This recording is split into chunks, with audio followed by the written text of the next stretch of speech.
Welcome back to another action-packed episode of the Daily Podcast of Kung Fu, brought to you by the Villains Man, where myself, Justin Raymer, explores the world of Iron Fist, Shang-Chi, and the White Tiger. If you want to keep up with the podcast, please do so on social media platforms, Twitter, X, Instagram, Threads, and Blue Sky. If you want to keep up with myself, Justin Raymer, you can do so over at Twitter, X, Instagram, and Threads. If you want to hear me and my friends fart, laugh some jokes, make dick jokes about each other, you can go subscribe to The Last Tavern on the Left podcast. We do an actual live play of our favorite TTRPGs. And if you love comics, I'm currently GMing a homebrew game called The Infinity Crisis of the Omniverse, for characters from Dragon Ball, Marvel Comics, Ninja Turtles, and Bleach are all trying to save the world of comics from being destroyed. Like I said, if you love role-playing games like Dungeons & Dragons, Pathfinder, please subscribe and listen. Now, first things first, you might hear a little football in the bag. It is football season. I love football season. This Jets-Steelers game is getting pretty tight. Aaron Rodgers just threw a bomb. Go Pack, go. I will forever love Aaron Rodgers, even though he's not a Green Bay Packer anymore. And I'm going to get this recorded before my Green Bay Packers play the Detroit Lions, which I'm nervous about here on opening day. But anyways, returning with another book of the Iron Fist. If you're an Iron Fist fan, or if you just love the X-Men, you have learned here recently that a surprising Iron Fist that we all thought we would never see showed up in Phoenix, Volume 1, number 14, by Stephanie Phillips and Roy Mercado. It is Fongji Wu. Who would have thought? We were all losing our minds. We never expected to see this. She has not been around since Avengers vs. X-Men by Jason Aaron 13 years ago. And surprise, surprise. So I went ahead and moved this one up in the podcast feed here for September 17th. When I'm dropping this, I do believe, if I'm right, if nothing changes, that's when the next issue of Phoenix comes out. So there will be some more explained, but that gives us Iron Fist fans, as we anticipate that, or even maybe even readers who are wanting to know about Fongji Wu will, have the story right here to listen. So, Fongji Wu appears in 3 issues of New Avengers from 2012. It's in Volume 2. The creative team for all 3 of these issues is your writer is Brian Michael Bendis. Your pencils and inks go to Mike Diodeo and Will Conrad. Your colorist is Rain Brio. Letters go to Joe Caramagna. And your editors are John Denning, Lauren Skankovich, and Tom Brevoort. The cover to number 25 is done by Mike Deodato and Will Conrad, but replacing Conrad is Rain Brio on issues 26 and 27. And these covers are spectacular. Somewhat misleading, but spectacular. On issue 25, I can remember reading this being like, whoa, Iron Fist, screaming, charging up, as I can tell you. There we go. ESPN for my fantasy football league. Go ahead and turn a silent on that. But we have this awesome cover where Iron Fist is screaming. He's rearing up with chi, like his hands are glowing, but he has the Phoenix Force on his chest, like the emblem of the Phoenix Force. And then we've got a Firebird behind him, and you're like, whoa, he's going to become the Phoenix. Pretty awesome. Misleading. The next one, we have Iron Fist guarding Hope going up a set of stairs. Kind of what's going on at this time in AVX, but nothing to really do with the issue. And then we have the final issue, which has Spider-Man shooting some webs, Hope leaping up, shooting some guns, and we have Fongji Wu in the background looking over them. Kind of. They're not really related to the issue, because most of this story is Fongji Wu, all 3 issues, except for maybe the latter half of issue 27. But the titles of these issues, and I'm everywhere with this because it's been a long time since I've actually crammed this many issues into one story outside of Astonishing Avengers. But issue 25, and they've all got great titles, is called Dragon vs. Phoenix. Issue 26 is called Legacy of Fire. And the final issue, 27, is called A Phoenix Rises in Kun-Lun. love this story. Really excited we're getting to talk about it. And when this happened, I was like, oh man, I really get to talk about it. She's very popular. I've even mentioned her in the Wu Ao Shi episode, and how this right here really started to change the lore that we already had established in Immortal Iron Fist, and kind of adds to the Book of the Iron Fist in a totally different way that we were expecting. So, we'll start off with New Avengers 25. Kun-Lun, the year is 1596. UT and a young girl with hair crimson watch the horizon as a phoenix force soars towards Kun-Lun. As the Firebird arrives, the girl manipulates energy within her into a dragon to battle the cosmic entity. With the phoenix laid low, the girl absorbs it into her being. Seeing the power in all its fiery glory, the august persona in Jade awakens from a dream fearful of the destruction the young girl will bring. UT spends the following day walking the streets of the mortal city looking for the girl with the hair crimson. After speaking with Li Kung the Thunderer, who had never seen such a girl, the Dragon King heads towards a scrying vessel of Bowling for answers. There, he asks the magical waters from where the bird of fire will come from. Revealing that it shall come from the cosmos, UT then asks where he could find the girl. To his disappointment, it gives no answer. After another night of the same dream, UT walks the streets once again. To his surprise, he finds a young girl pulling a cart on the streets, asking the mother for her name, which is Fongji, meaning Firebird. Knowing she is destined to become the next champion of Kun-Lun and face the Phoenix, the august persona in Jade informs her mother that the girl must come with him immediately. Sometime later on Earth, Chen Kong-sang speaks with a mysterious man that he has been sent to find. The messenger from Kun-Lun explains UT's prophetic dreams and that he requires help preparing for the arrival of the Firebird. Intrigued by what he has heard, Leonardo da Vinci agrees to go to the Immortal City. When the brother of the shield arrives, he finds Fongji Wu training fiercely with Li Kun. Wishing to speak to the girl with hair crimson, UT informs Da Vinci that she does not speak. In that moment, Fongji's anger builds up from her intense training and unleashes a fiery wave of energy from her being in the form of a firebird. Witnessing the power, Da Vinci decides to begin building a massive telescope with hopes to better prepare Kun-Lun for the arrival. Sometime later after its construction, UT brings Fongji Wu before the scrying vessel of Bowling. Opening her mind to its magic, they see the Phoenix battling Shao Lao the Undying. The august persona in Jade understands the revelation. The girl is now prepared to become the Iron Fist. Both are accompanied by Li Kung and Da Vinci to the Dragon's Cave. As Fongji Wu looks back one last time before entering, the brother's shield questions if there truly is a beast within. 2 days later, he is astonished as the new Iron Fist hand smolders and glows until it becomes like unto a thing of iron. Smiling at her accomplishment, Fongji Wu speaks for the first time, thanking UT. But her success does not last long, as Chen Kong-sang and Da Vinci soon discover that the Phoenix Force is almost to Earth. UT, Fongji Wu, and Da Vinci watch as the Phoenix Force approaches. Unsure of what to do, the Dragon King tells her to engage with Firebird. Before doing so, Iron Fist asks what happened in the dream.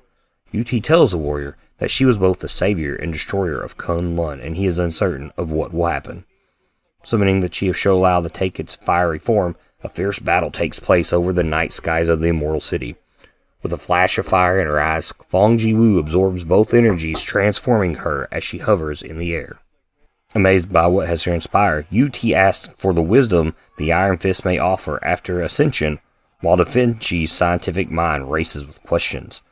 Searching for answers within herself, Fongji Wu understands she has become the Phoenix. After a brief mental battle for control, the Cosmic Firebird shares with the Iron Fist images of universes and the people of worlds far beyond their own. Understanding that Earth is not ready for such a being, Fongji Wu informs UT and Da Vinci that she must leave. Unsure if she will ever return, the Phoenix thanks the Dragon King for his guidance and soars into the starry skies above Kun-Lun. Love this story. Love this story. Very different at the time. At this time, Da Vinci was really big in Marvel. They had the whole S.H.I.E.L.D. thing where he created S.H.I.E.L.D. He had repelled Galactus. I think it was like in Paris. I can't really recall that. But it was a really cool thing they had going on, and how he was tied to the Fantastic Four. And I thought it was really cool that they even added him here. And at this time, we're not even sure if it's even him. He was creating life model decoys for, I guess, lack of a better term, and we're not even sure if this is the real Da Vinci, but I would assume that it is, giving the story and what had taken place. Oddly enough, there's no Iron Fist books at this time, so the great thing about this was we were getting an Iron Fist story, and these issues of New Avenger were dedicated to it.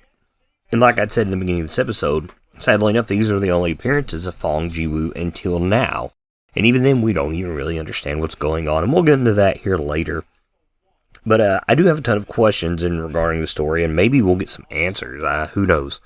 But the biggest thing is, was she mute, or did her mother tell her to never speak because of her heritage? Because we have learned that her mother had a pilgrimage outside of Kun-Lun, and she is pregnant, and there is no father around when UT finds Fongji out on the streets.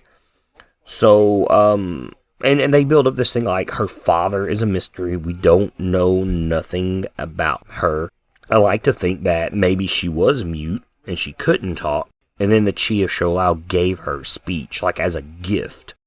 And we have seen Chi be used in inventive ways, all types of different ways, all the way through Immortal Iron Fist. So this isn't far off from possibly happening.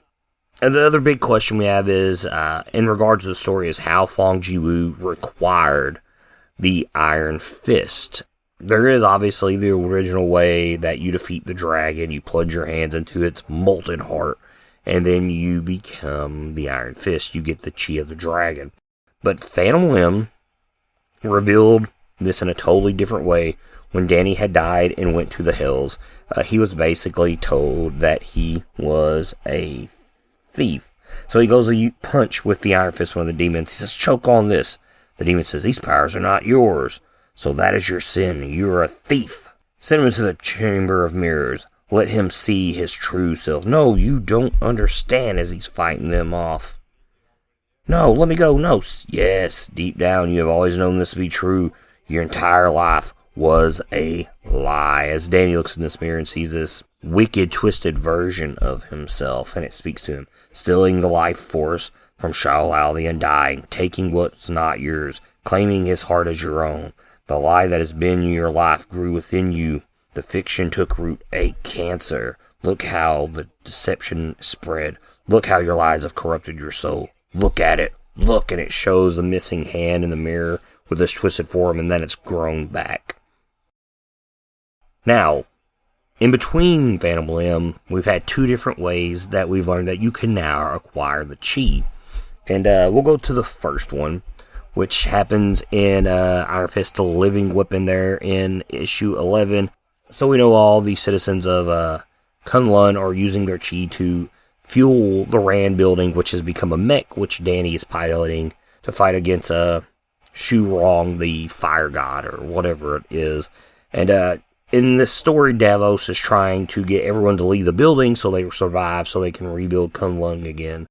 And when no one listens, he grabs Gork, the dragon that came with Pei, and snaps its neck to gain everyone's attention. And Pei, man, this is devastating. Pei is just like upset. She's screaming, no, no. And she's hugging Gork's little body as he is dead. And then the end of the issue, we see her crying. She looks like angry kid Gohan when he comes out of Raditz's spaceship in Dragon Ball Z. Yeah, she has that look. And we see on her back is the branding of Shou-Lao the Undying, and her fist glow with Chi. So, we know that the Chi was given to her. Even in the 50th anniversary, Lin Lee says that she was chosen by the dragon, and therefore an Iron Fist for life. So there's one way that this could have also happened. And then we know the second one comes from the Avengers X-Men Eternals crossover, cleverly titled with the acronym AXE. There is the Iron Fist one-shot with Lin Lee, which kind of wraps up his story from Volume 1 with Alyssa Wong, who also writes this. So they're going to battle the dragon and whatnot, and Loki says, all yours. And Lin says, Shou-Lao, do you remember what you told me the last time we talked? And this is after they battled, and he has a chance to plunge his hands into the dragon's heart. You said your power was a gift, something many people have taken, but only few had been granted freely. We can see that, what I just talked about with Pei. I'm only wanting to hear it if you're willing to give it to me. So he had asked, where Pei just received it. I don't know if the difference there is the crisis that was going on that's often referenced with Pei and how she got her powers. There was this great stress, this great time of crisis, and she got it. This is also brought up between the two in the Iron Fist 50th anniversary. So, I want to believe that Fongji Wu was chosen by Shao Lao, given what was at stake, and given the power of the chi. So, here's my reasoning. It's just my theory. If she proved power enough to defeat the Phoenix after becoming the Iron Fist, why didn't the dragon just defend the city itself instead of letting it be destroyed? Clearly, it doesn't want Kun-Lun to be destroyed because it's probably going to be destroyed in the process. So this would mean that Danny himself could have beaten the Phoenix 5 during AVX, but that didn't happen. He was training Hope, who was a mutant who could copycat mutant powers and absorb dragon chi in issue 10. We see this happening in AVX. Using it, she was able to hurt Cyclops and teleport him away. We also see that a young Shao Lao, the Undying, breathes fire on Cyclops and hurts him. He's at half power with the Phoenix Force. At this time, it's just him and Emma, and obviously we all know that they're going to fight each other, and one of them becomes Dark Phoenix. So, based on that, and what a lot of people have always thought, is Fongji Wu is a mutant. She has to be, and I think that Shao Lao sensed all this. And we know that mutants were around back then. I mean, we have Apocalypse. Abin Nurser. We know that he is the first mutant, per se. Jason Aaron's got to change some things that maybe mutants were around before then because of the Fallen Celestial and his Avengers run. Here's what I think. We don't know her age at this time. Clearly, she's been through puberty, given her... Man, I don't want to sound pervy, I guess I'd say that, but giving her look, she doesn't look like a child. She looks like a teenage girl, maybe a young woman. And in my mind, my fandom here, for me, those 2 days she was in there, it took Shao Lao helping her harness her telepathic abilities to become this powerful mutant.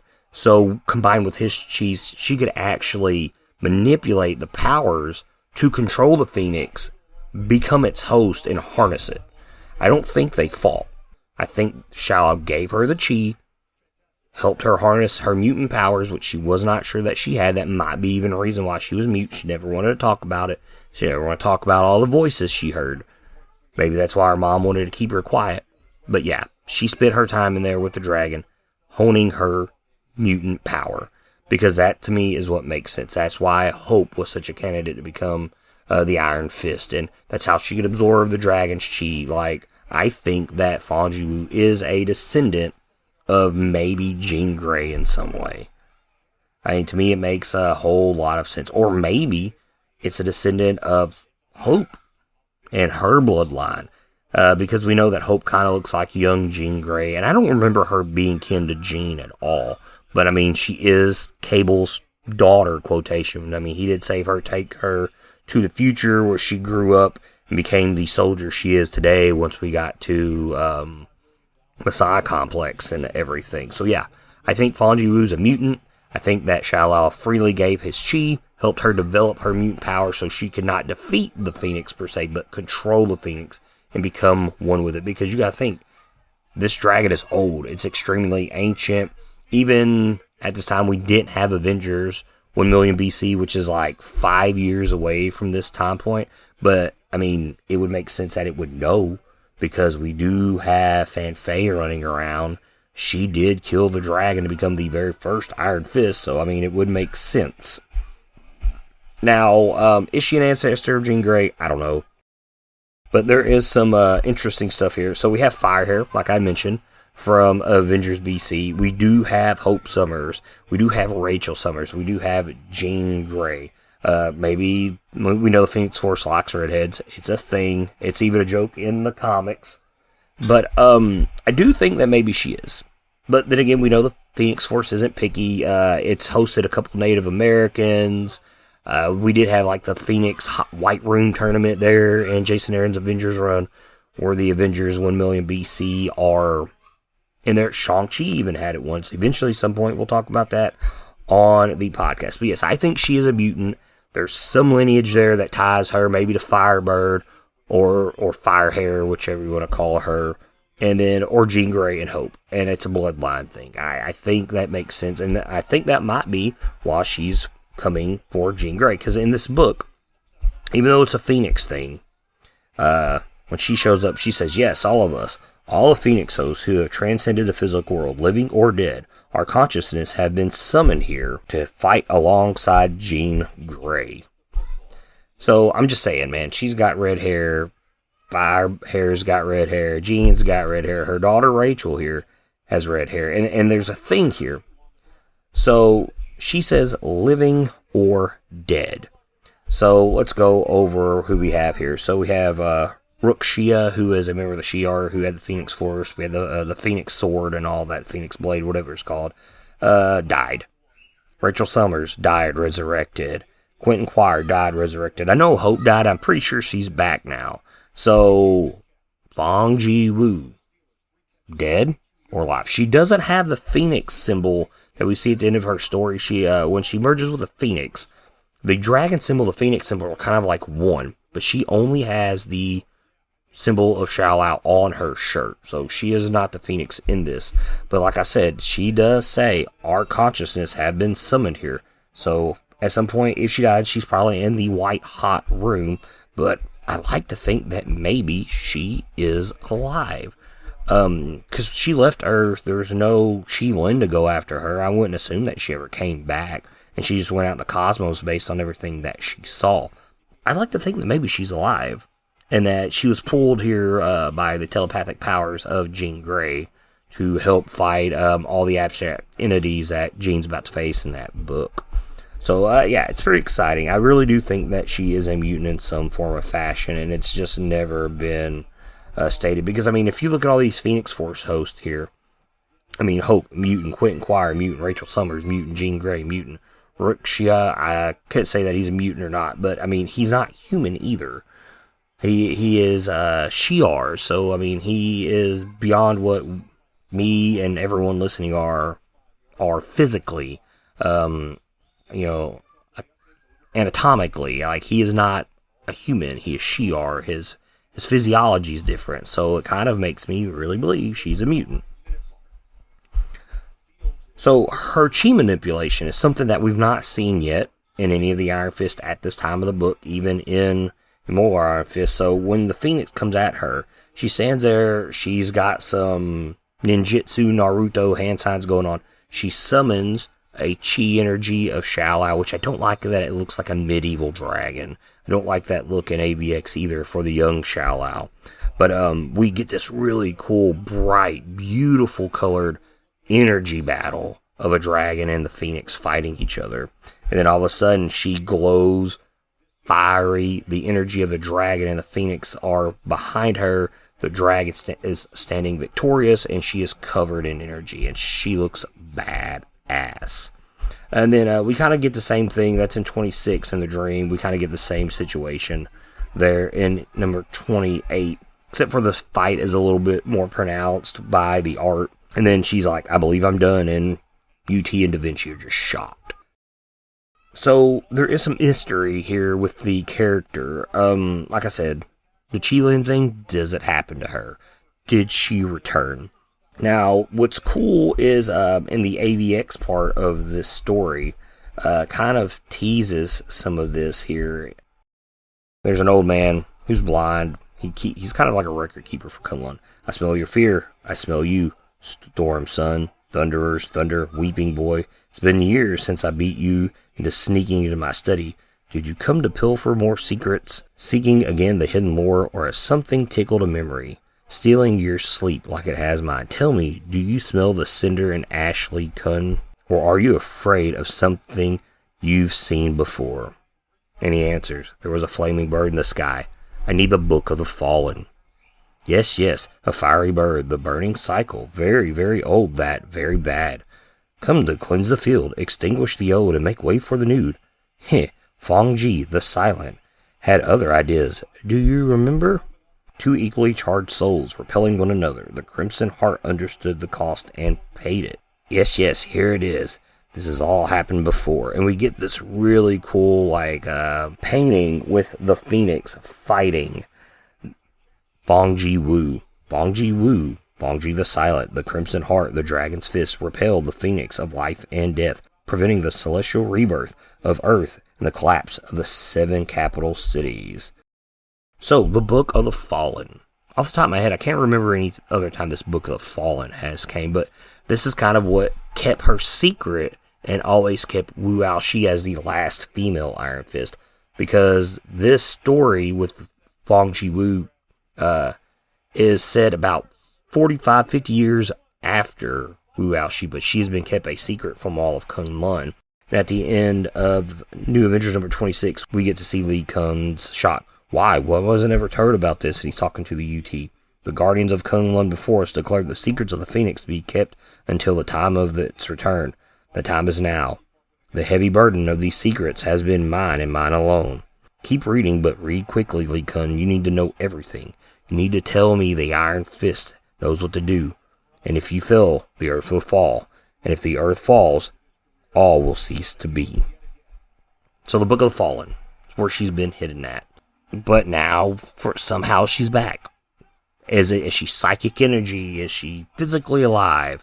Very curious to see what happens in this next issue of Phoenix. I'm very curious to see if Fongji Wu will stick around, because she's kind of like a fan favorite when it comes to the Iron Fist that didn't stick around for long. So, pretty excited. That'll wrap up this episode of the Deadly Podcast Kung Fu. If you want to keep up the podcast, please follow it on social media accounts, Twitter, X, Instagram, Threads, and Blue Sky. If you like my music, check out Rushing Tiger by Kuro over on SoundCloud. But remember, guys, most importantly, support your local comic book shops and keep reading comics, guys.